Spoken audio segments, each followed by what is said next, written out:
Yo, listen up! Everyone's stuck grinding the same recycled top chart mobile games. But if you're here, you're about to level up your library. I dug through the dark corners of Android and iOS to find 10 hidden gems that'll straight up hook you in 2025. And hey, don't just ghost this vid. Hit that like button, smash subscribe, and let's dive into the good stuff. Number 10, Subnautica. Okay, picture this. You crash land on an alien planet, except it's one giant ocean. Sounds chill, right? No. This game is survival with a side of please don't let that thing eat me. You'll be scavenging for food, building bases under the sea, crafting tools, and discovering creatures that look like they crawled out of your nightmares. But here's the twist. It's also insanely beautiful. Coral reefs glowing, massive underwater caverns, and that weird calm you feel right before a Leviathan screams in your face. If Minecraft and Thalassophobia had a baby, this would be it. Subnautica is basically ocean anxiety therapy in game form. Next up, at number 9, Graveyard Keeper. Imagine Stardew Valley, but cursed. Instead of planting strawberries, you're digging graves and running a sketchy medieval funeral biz.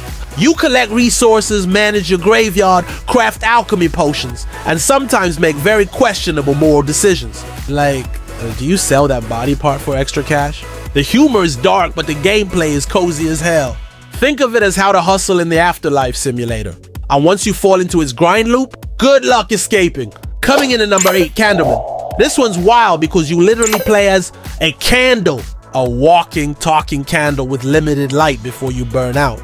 Each level is dark as hell, and your flame is the only thing guiding you through clever platforming puzzles. It's short, emotional, and hits you with that oh damn, life is fragile metaphor harder than expected. The visuals glow, the music is haunting, and it feels less like a game and more like a poetic experience. Low-key, this candle has more personality than half the characters in big-budget RPGs. Rolling in at number 7, Children of Morta. Family drama, but dungeon crawler style. You don't just play one hero, you play an entire family of guardians.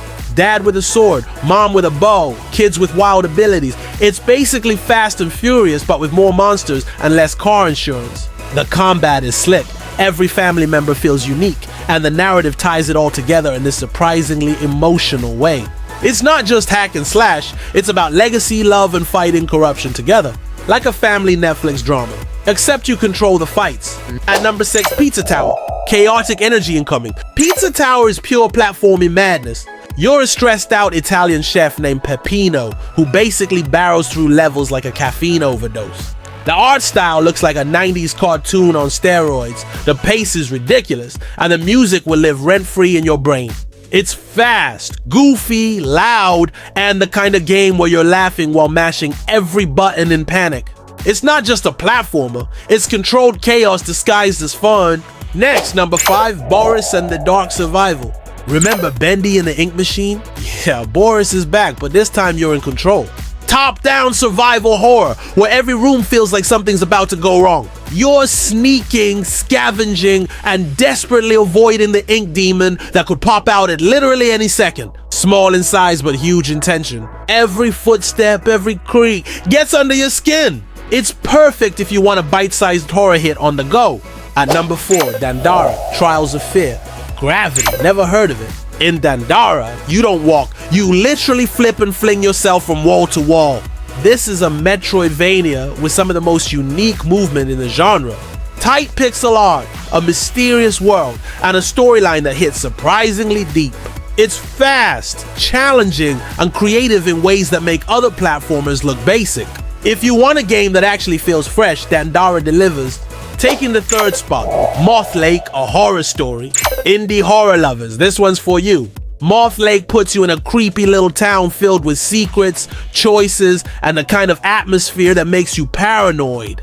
The art is charmingly eerie, the story branches depending on your decisions, and every step feels like danger is just waiting to pounce. It's part RPG, part horror, and part oh god, why did I open that door?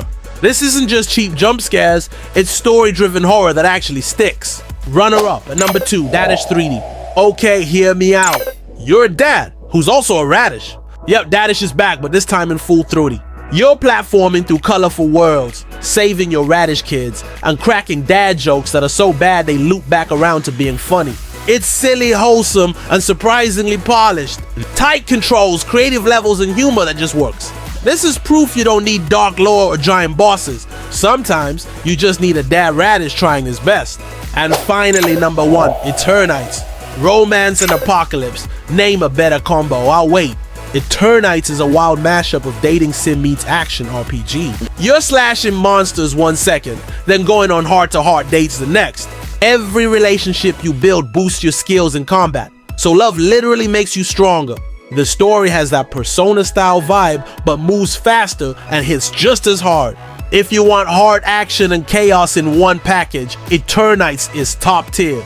And that's the list. 10 hidden gem mobile games you need to try in 2025. We had survival, cozy sims, horror nightmares, and even a dad radish, so there's literally something for everyone.